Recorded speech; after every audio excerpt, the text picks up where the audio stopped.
قال الله سبحانه وتعالى في محكم كتابه المجيد وفرقانه الحميد وقاله الحق بسم الله الرحمن الرحيم إنا عرضنا الأمانة على السماوات والأرض والجبال فأبين أن يحملنها وأشفقن منها وحملها الإنسان إنه كان ظلوما جهولا. سلام پڑھیں بلند آواز سے.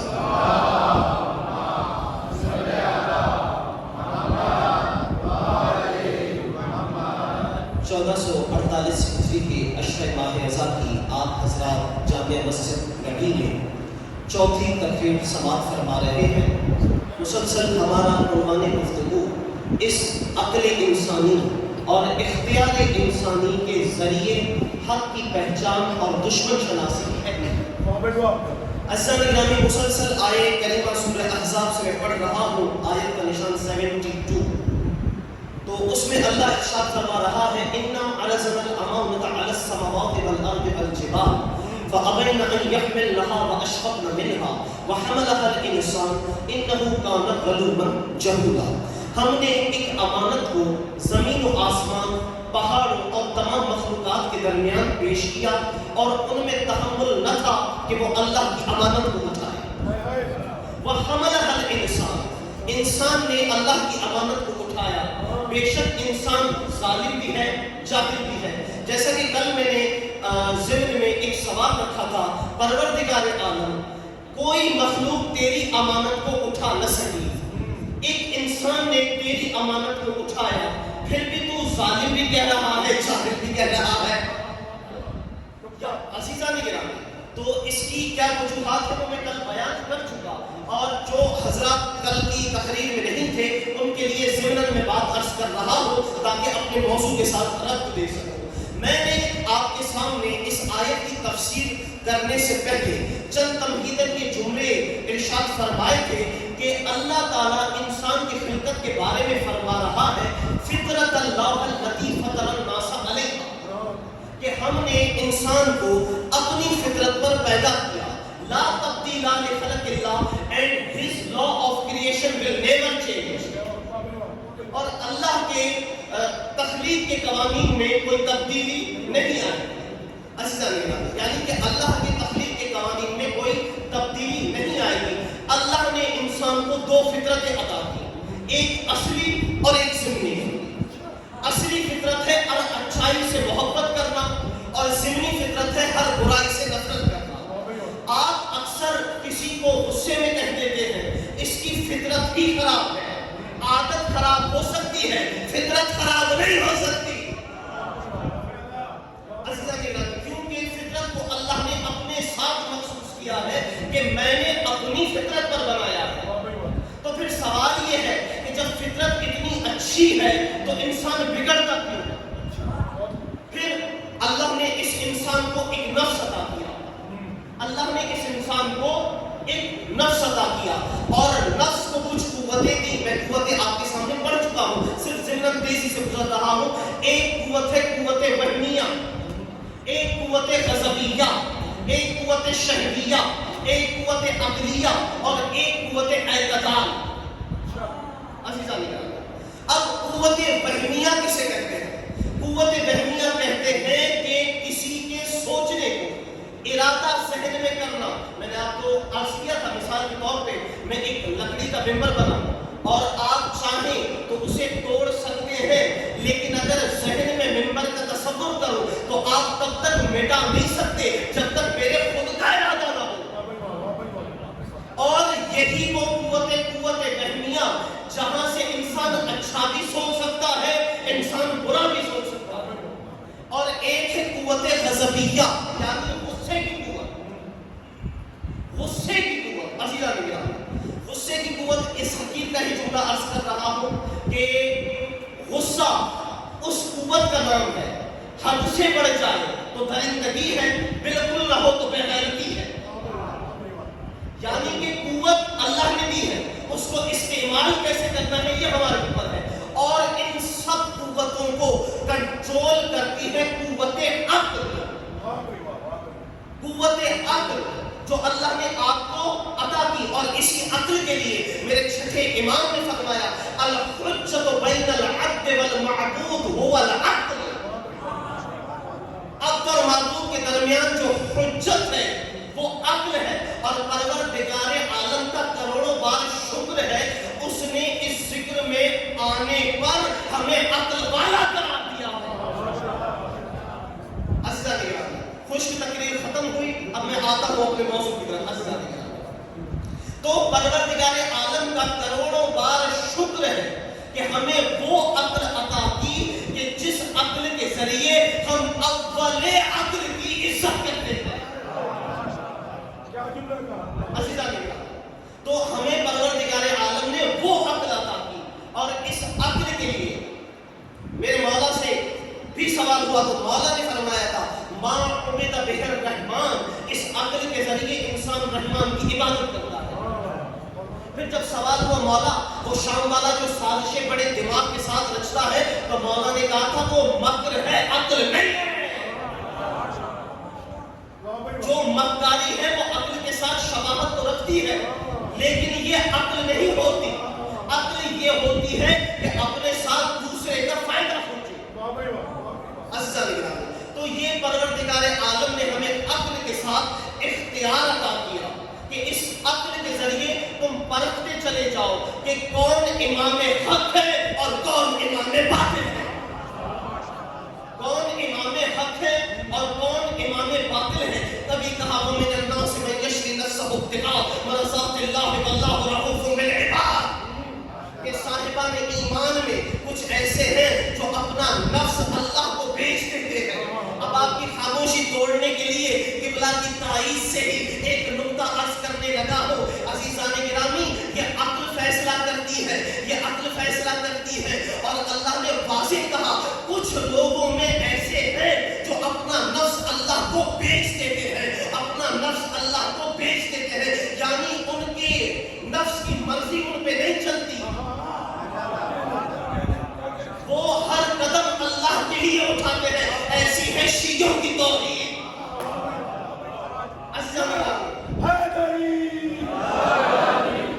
وہ ہر عمل اللہ کے لیے انجام دیتے ہیں.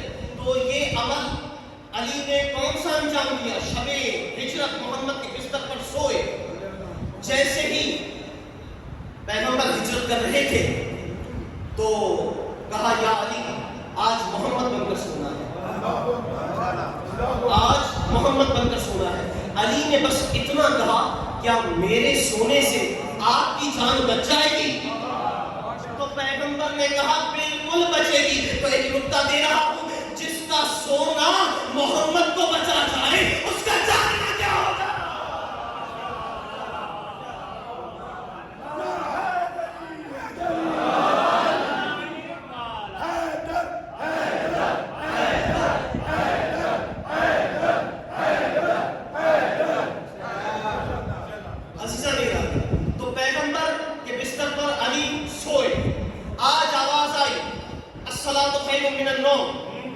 کہ نماز نیند سے بہتر ہے. بے شک ہے ہزار رکعت نماز پڑھنے والا علی جس کی کوئی شب نمازوں کے بغیر نہیں گزری وہ ایک شب محمد کے بستر پر سو گیا. اطاعت خداوندی میں محمد کے بستر پر سو گیا. آج اللہ نے کہا الصلاۃ خیر من النوم. نماز نیند سے بہتر ہے. اور علی کے لیے اللہ نے کہہ دیا میری اطاعت میں محبوب کے لیے سویا تیرا سونا اس نماز سے بہتر.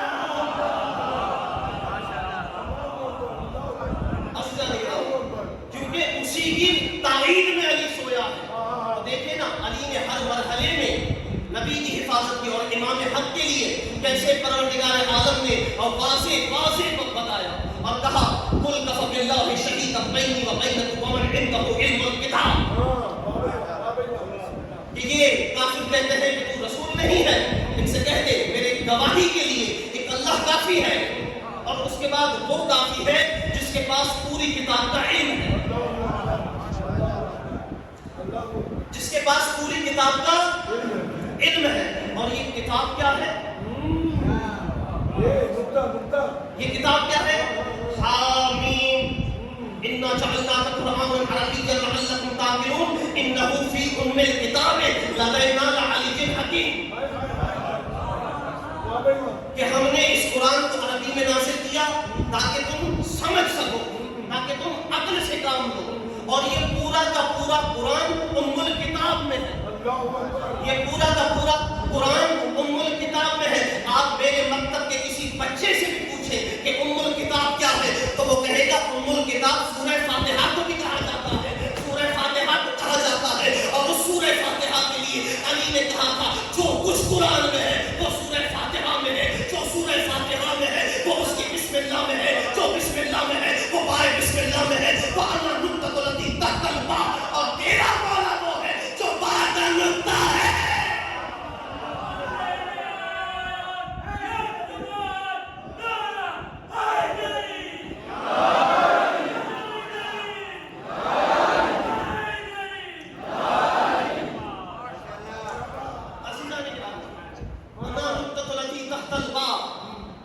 تیرا مولا وہ ہے کہ جو بات کا نقطہ ہے۔ عزیزان گرامی، اور اتنی بڑی بات اگر موضوع میں نہیں ہے لیکن اگر نقطہ آ گیا ہے تو عرض کر رہا ہوں، اللہ نے اتنی بڑی بات سمجھانے کے لیے ہا اور میم کہا،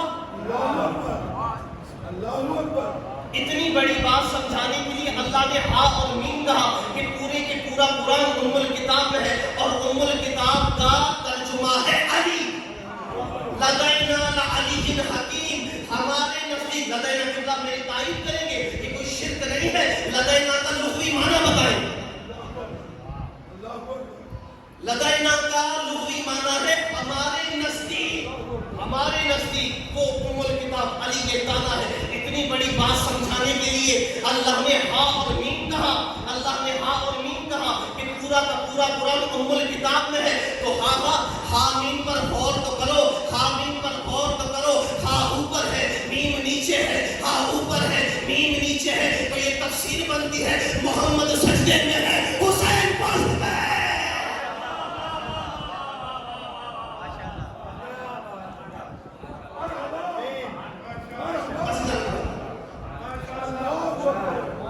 محمد سجدے میں ہے، حسین پشت پر ہے۔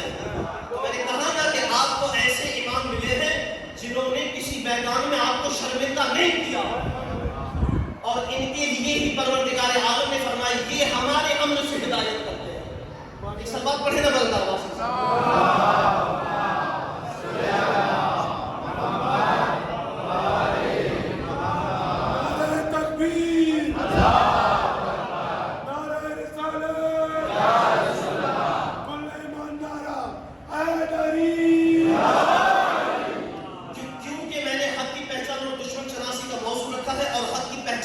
اپنے آخری مراحل میں داخل ہو رہا ہے، اس کے ہم نے تولا کو کر لیا، اب ہم تبرے پہ آئیں گے، تولا کو کر لیں، لیکن انتہائی محتاط انداز کے ساتھ ایک ایسا تبلیغی دورہ آپ کو میں دوں گا، انشاءاللہ آپ محظوظ ہوں گے۔ پروردگار عالم نے بارہا کہا لا رطب ولا یابس الا فی کتاب مبین، کائنات میں کوئی خشک و تر نہیں جو کتاب مبین میں نہ ہو۔ قبلہ پہلے ہی جملے دوہرا رہا ہوں لیکن کسی نئے انداز کے ساتھ۔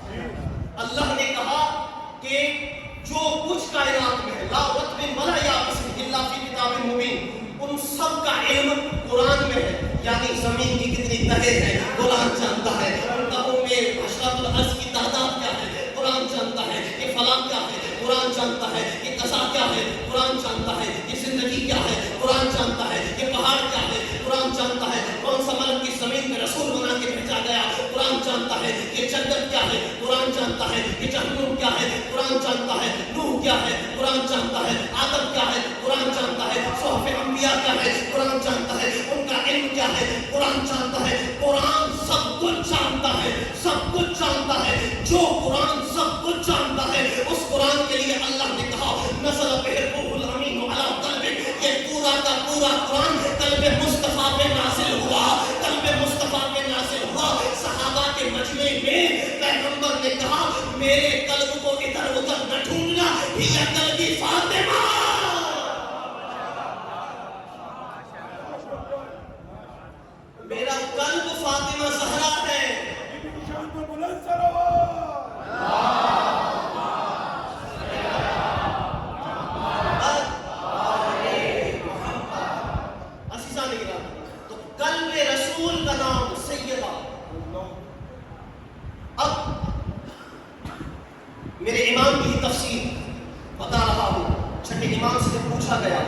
مولا وہ روح کیا ہے کہ جو اولی الامر کو حکم دے کے اپنے نظام چلاتا ہے؟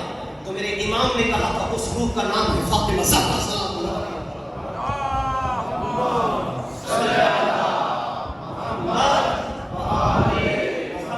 اور اللہ نے کہا ان الذین یؤذون اللہ ورسولہ لعنهم اللہ فی الدنیا والآخرہ وأعد لهم عذابا مہینا۔ لعنت کا لفظ قرآن میں ہے۔ جو کرتے ہیں ان سے نہ پوچھو، جنہوں نے چھوڑی ہے ان سے پوچھو۔ قرآن میں لفظ ہے، اور قرآن میں ایک اور لفظ بھی ہے استبرأ الذین اتبعوا من الذین اتبعوا۔ قیامت میں کچھ پیر اپنے مریدوں سے تبرع کر رہے ہوں گے، اظہار بیزاری کر رہے ہوں گے۔ اب کون ہوں گے وہ فیصلہ آپ نے اپنی عقل کے ذریعے، میں نے جو اشارہ دے دیا۔ خیر، تو جناب سیدہ کے لیے پروردگار نے کہا ان الذین یؤذون اللہ ورسولہ، کہ جو لوگ اللہ کو اذیت دیتے ہیں اس کے رسول کو اذیت دیتے ہیں۔ اب اللہ کی اذیت کیسے معلوم ہو؟ میں نے عرض کیا تھا اللہ کی اذیت کیسے معلوم ہو؟ اذیت کے تاثرات تو اس کو ہیں جو جسم رکھتے ہیں۔ اللہ تو جسم نہیں رکھتا، تو اللہ کے تاثرات کیسے پتا چلے؟ تو پیغمبر نے کہہ دیا فاطمہ کی رضا ہی اللہ کی رضا ہے، یعنی کہ ان اللہ جمیل یحب الجمال، اللہ حسین ہے اور حسن کو پسند کرتا ہے۔ تو پروردگار عالم نے ان تمام ہستیوں کا تعارف کروایا کہ وجعلناہم ائمۃ یہدون بامرنا، جو ہمارے امر سے ہدایت کرتے ہیں۔ اور ہدایت کون کرتے ہیں؟ امام ہدایت کرتے ہیں۔ اور اللہ نے حضرت ابراہیم کے لیے فرمایا انی جاعلک للناس اماما۔ اب عقل کے ذریعے آپ سوچئے گا، میں صرف سوالات کرتا جاؤں گا، جوابات آپ خود نکالیں گے۔ اللہ نے کہا انی جاعلک للناس اماما، کہ ہم نے ابراہیم کو انسانوں پر امام قرار دیا، ہم نے ابراہیم کو امام قرار دیا۔ فوراً کہا یا رب ومن ذریتی، کیا یہ میری ذریت میں جائے گی؟ اللہ نے کہا لا ینال عہد الظالمین، اللہ ظالموں کو امام پسند نہیں کرتا۔ ذریت میں تو جائے گی لیکن ظالم امام نہیں بن سکتے۔ تو اب پوچھو کہ ظلم کیا ہے؟ ہم کسی کتاب سے نہیں پوچھیں گے ظلم کیا ہے، ہم کسی بلی کے پاس سے بھی نہیں پوچھیں گے، بلکہ ہم قرآن سے پوچھیں گے قرآن کی نظر میں کون سا وہ ظلم ہے اگر کوئی کر لے تو امامت نہیں ملتی۔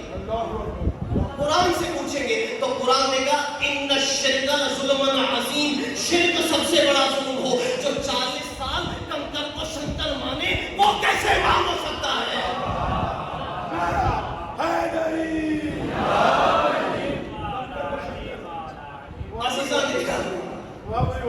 تو جو بت پرستی میں مبتلا ہو کسی ایک لمحے میں بھی، وہ ظلم کر رہا ہے، ظلم اس پہ نہیں اپنے نفس پہ ظلم کر رہا ہے۔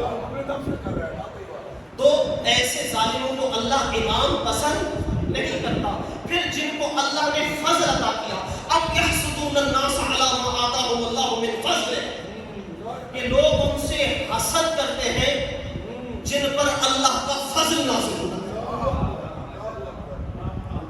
لوگ ان سے حسد کرتے ہیں جن پر اللہ کا فضل نازل ہوا، اور ان کو ہم نے کتاب حکمت وآتیناہم ملکا عظیما، اور ہم نے ان کو ملک عظیم عطا کیا۔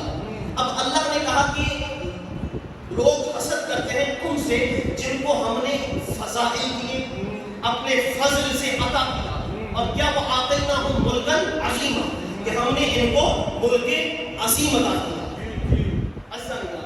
ایک ہوتا ہے حاسد اور ایک ہوتا ہے محسود، ایک ہے حسد کرنے والا، ایک محسود جس سے حسد ہو رہا ہے۔ تو اللہ، اب حسد ہوتا کن چیزوں میں؟ حسد کن چیزوں میں ہوتا ہے؟ اچھی گاڑی دیکھ لی حسد ہو گیا، کسی کی دولت دیکھ لی حسد ہو گیا، کسی کا باغ دیکھ لیا،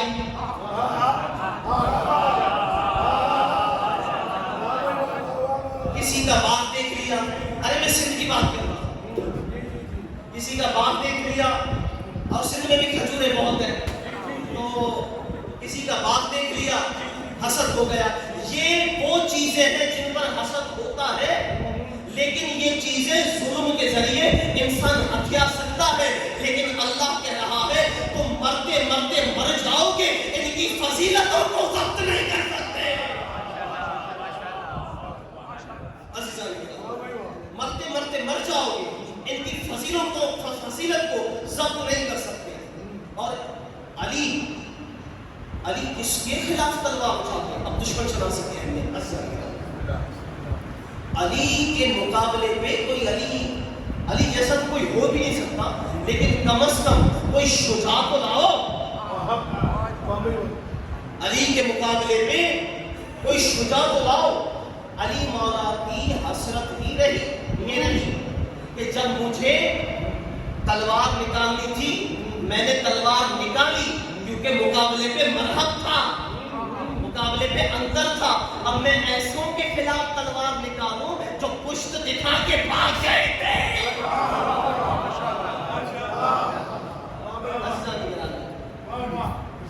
جو پشت دکھا کے بھاگ گئے تھے. اور والذی بعث فی الامین رسولا منہم یتلو علیہم آیاتہ ویزکیہم، کہ اللہ نے اس رسول کو مابعوث کیا جو آیات کی تلاوت کرے، نفسوں کو پاک کرے. آیات کی تلاوت کرے، نفسوں کو پاک کرے. اور نفس کو پاک کرنا بہت مشکل ہے عزیزان کرام. اس کے لیے معصوم نبی چاہیے.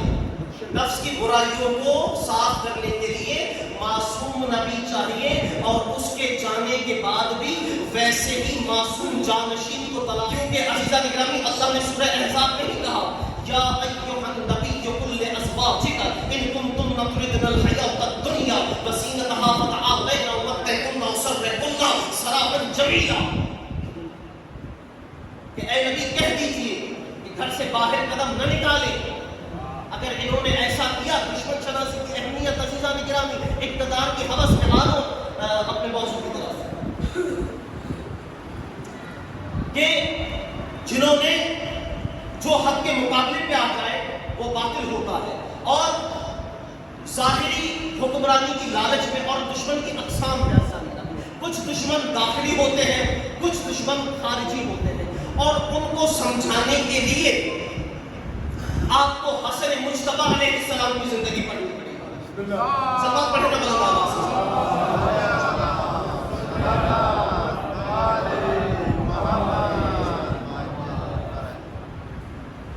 کیونکہ کل جہاں بات ہو رہی تھی وہیں سے بات کو کنٹینیو کروں کہ علی ابن ابی طالب علیہ السلام نے جیسے ہی سوال کرنے والے علی سے سوال کرنے آئے تو علی نے اپنی موجودگی میں کہا حسن سے پوچھو.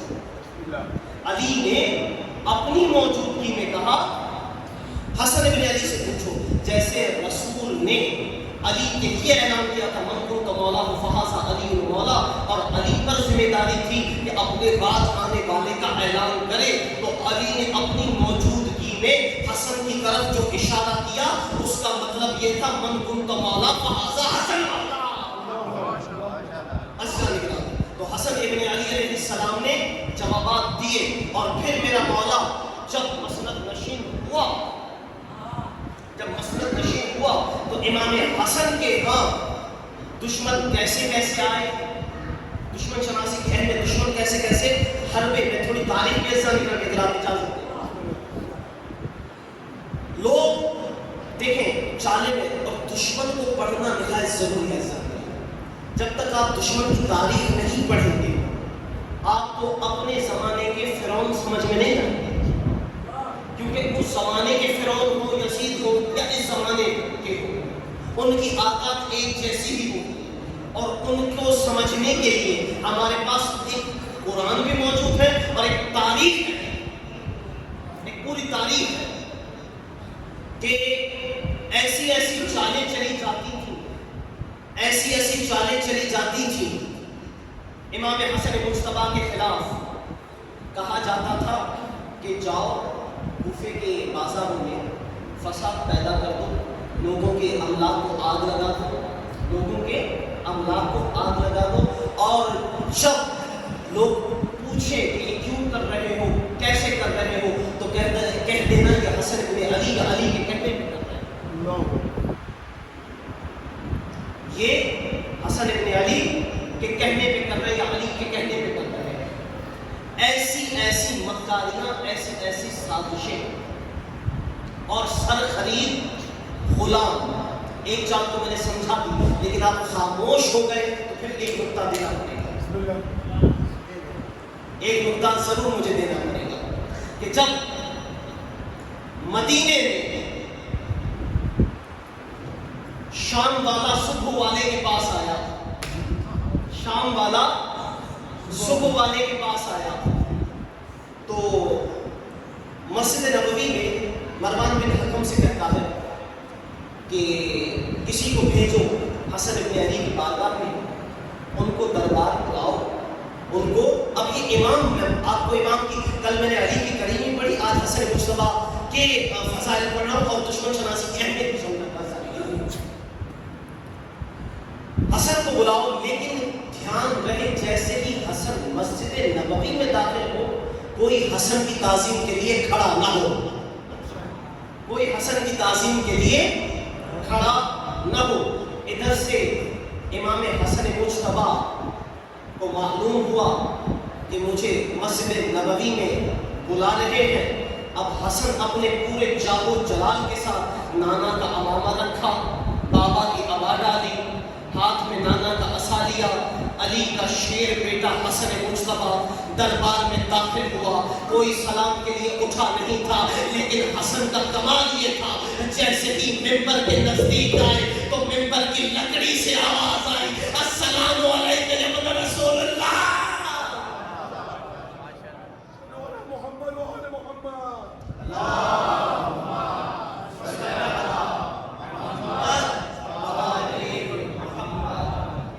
پھر بڑا شریف سا بن کے کہتا ہے کہ یہ میں کچھ وظائف لایا ہوں، یہ کچھ تحفے لایا ہوں، یہ ذرا آپ کے لیے ہے. بڑا مسکین سا بن کے کہتا ہے کہ یہ میں آپ کے لیے ہدیۃ لایا ہوں. ایسے میں امام دیکھ کے چلنے لگے، اٹھایا نہیں، دیکھ کے چلنے لگے.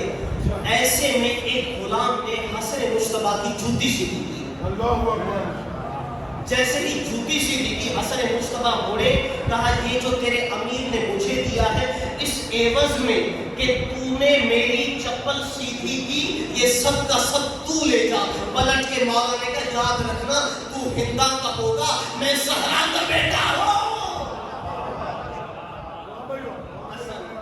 یہ ہے حسن ابن علی. اور حسن ابن علی کی آپ پوری زندگانی پڑھیں کیسے کیسے مقابلہ کیا ہے. حسن ابن علی کے لیے ایک جملہ کافی ہے کہ جو ذوالفقار کا کام قلم سے لے لے اسے حسن کہتے ہیں. جو ذوالفقار کا کام قلم سے لے لے. اور کتنا بڑا کام حسن ابن علی نے اپنے قلم سے لیا، کیسے دشمن کو بے نقاب کیا. بعض اوقات ہر وقت تلوار نکالنا بھی ضروری نہیں ہوتی. آج لوگ کہتے ہیں کہ رہبر معظم پر اعتراض ہوتے تھے کہ یہ اگر اتنا ہی ہے تو فوراً حملے کیوں نہیں کرتے، یہ اپنی شہادتوں پہ شہادتیں دیے جا رہے ہیں. لیکن مصلحت بھی کوئی چیز ہوتی ہے. آج رسوا ہو گیا نا. اب یہ ہے سیرت حسن ابن علی. اب میں آپ کو ہم ہی وارث ہیں نا، ایسا نہیں. کیسے میں آپ کو بتاتا ہوں. جیسے ہی حسن ابن علی علیہ السلام کے پاس صلح نامہ آیا، اور یہ صلح نامہ آیا کیسے تھا اس کے پیچھے تاریخ اب جوانوں کے لیے بزرگ مجھ سے بہتر جانتے ہیں، اور یہ جوانوں کے لیے عرض کر رہا ہوں. ایک نے دوسرے سے کہا، نام یہ بغیر عرض کر رہا ہوں کہ حسن ابن علی جنگ پر آمادہ ہے لیکن ہم نے ان کا لشکر توڑ دیا ہے، اور حسن اتنے جلال میں ہے کہ تم سے جنگ کریں گے، لیکن تو بظاہر صلح نامہ پیش کر. ادھر سے حسن کو شکست ہوگی تو ہم اپنے حق پہ تاریخ لکھوا لیں گے کہ ہم نے تو صلح چاہی تھی، حسن ہی جنگ پہ آمادہ ہوئے. یہ ان کی اب آپ دشمن کی مکاریاں دیکھ رہے ہیں کہ دشمن کس طرح چالیں کھیلتا ہے. لیکن مکروا ومکر اللہ واللہ خیر الماکرین، کہ تم اپنا مکر کھیلو، اللہ اپنی تدبیر چنے گا، اور اللہ کی تدبیر ہی غالب ہے.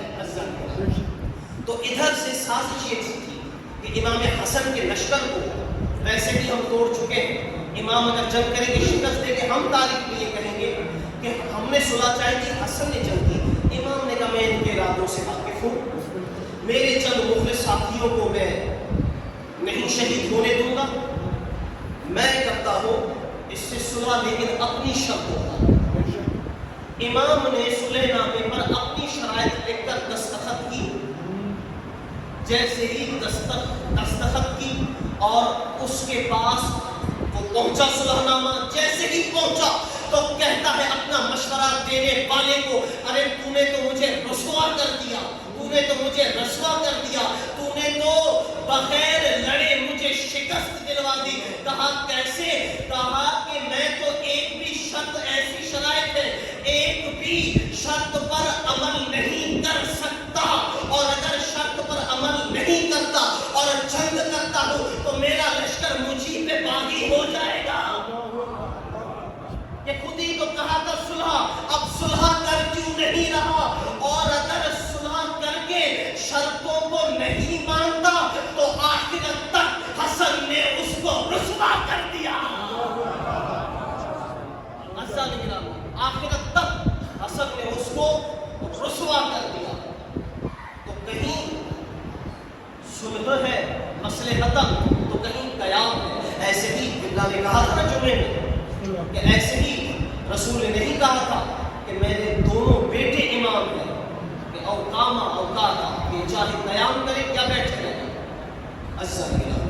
اور قیام حسینی کا فلسفہ وہ بھی حسن سے بہتر کوئی نہیں جانتا۔ کہ اس حسن کی نگاہ تو دیکھیں اپنے بچے کو کیسے تیار کر رہے ہیں کہ ایک تعویذ باندھ دیا، ایک تعویذ باندھ دیا کہ تو نے حسین کا ساتھ دینا ہے، اور جب مشکل گھڑی آئے تو اس تعویذ کو کھولنا، جب مشکل گھڑی آئے تو اس تعویذ کو کھولنا۔ انشاءاللہ میں شہزادے کے مسائل پڑھوں گا لیکن رب دے رہا ہوں۔ اور حسن تو پھر گھر کے فرد تھے، قاسم تو پھر گھر کے فرد تھے، لیکن ایک عارف حسین جس کا نام حبیب ابن مزاح ہے، عارف حسین جو فقیہ ہے، مرد فقیہ ہے، امام نے اسے مرد فقیہ کہہ کے یاد کیا ہے۔ اگر آپ کی اجازت ہو تو جملے حبیب ابن مزاح یہ وہ ہے کہ جو بچپن سے ہی عارف حسین ہے، مزاح رسول کے صحابی ہیں اور ان کے بیٹے ہیں حبیب۔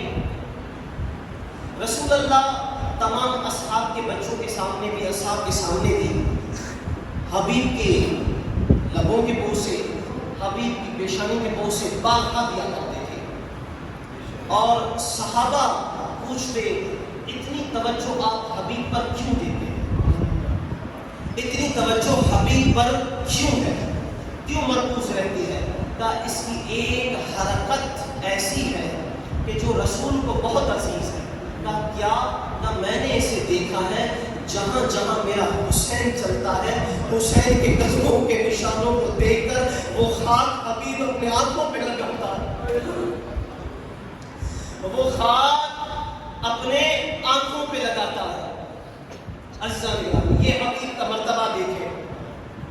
اور حبیب ابن مظاہر وہ عظیم کہ جسے حسین نے وقت مصیبت یاد کیا، اے حبیب شاید تمہیں معلوم نہیں کہ میں اپنے اہل خانہ کے ساتھ اس بیابان میں آ چکا ہوں، اگر ہو سکے تو امداد کو آؤ ورنہ قیامت کے دن ملاقات ہوگی۔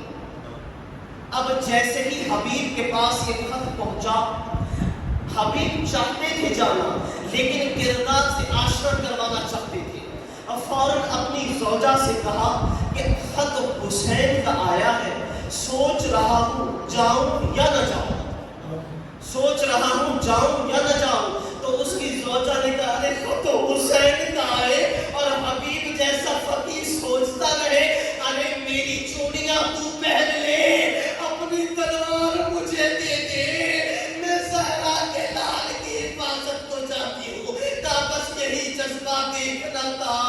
حبیب کربلا کے میدان میں پہنچ گئے۔ ہاں میرے عزیزوں، جیسے ہی گھوڑے کی ٹانگوں کی آوازیں زینب کے کانوں تک پہنچی، کہا اماں فضا ارے دیکھو کوئی بھائی کو مارنے تو نہیں آ رہا۔ فضا نے دیکھ کے بتایا علی